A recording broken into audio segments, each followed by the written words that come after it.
একটি জটিল রোগে ক্ষণিক অচেতন হওয়ার কারণ দেখিয়ে হঠাৎ রাষ্ট্রপতির পদ থেকে সরেই গেলেন মোহাম্মদ শাহাবুদ্দিন। সেই রোগের নাম অটোনমিক নিউরোপ্যাথি। শাহাবুদ্দিন তার পদত্যাগপত্রে মোট 5টি রোগের কথা উল্লেখ করেছেন।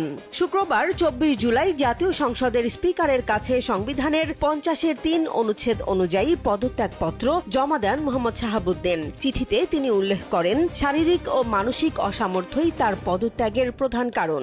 একই সঙ্গে তিনি জানান, দীর্ঘমেয়াদী চিকিৎসা ছাড়া সুস্থভাবে দায়িত্ব পালন করা সম্ভব নয়।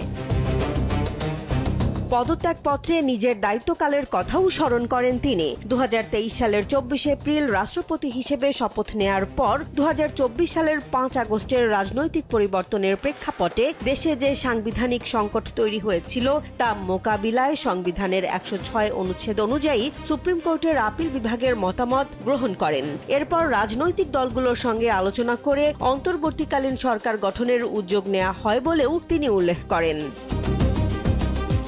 নিজের শারীরিক অবস্থা ব্যাখ্যা করতে গিয়ে বিদায়ী রাষ্ট্রপতি জানান, দীর্ঘদিন ধরে তিনি হৃদরোগ, উচ্চ রক্তচাপ, ডায়াবেটিস ও কিডনি জটিলতায় ভুগছেন। তার হৃদযন্ত্রে বাইপাস সার্জারিও হয়েছে।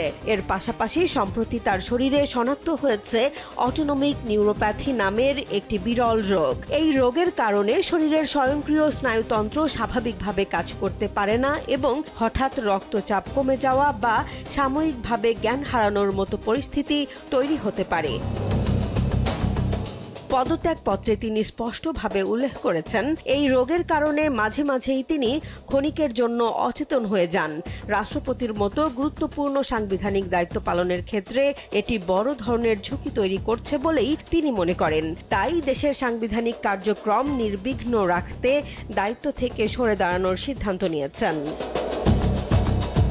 চিঠির শেষাংশে জাতীয় সংসদের স্পিকারের প্রতি শুভেচ্ছা ও সালাম জানিয়ে বিদায় নেন মোহাম্মদ শাহাবুদ্দিন। তার এই পদত্যাগের মধ্য দিয়ে দেশের রাজনৈতিক অঙ্গনে নতুন সাংবিধানিক প্রক্রিয়া শুরু হতে যাচ্ছে।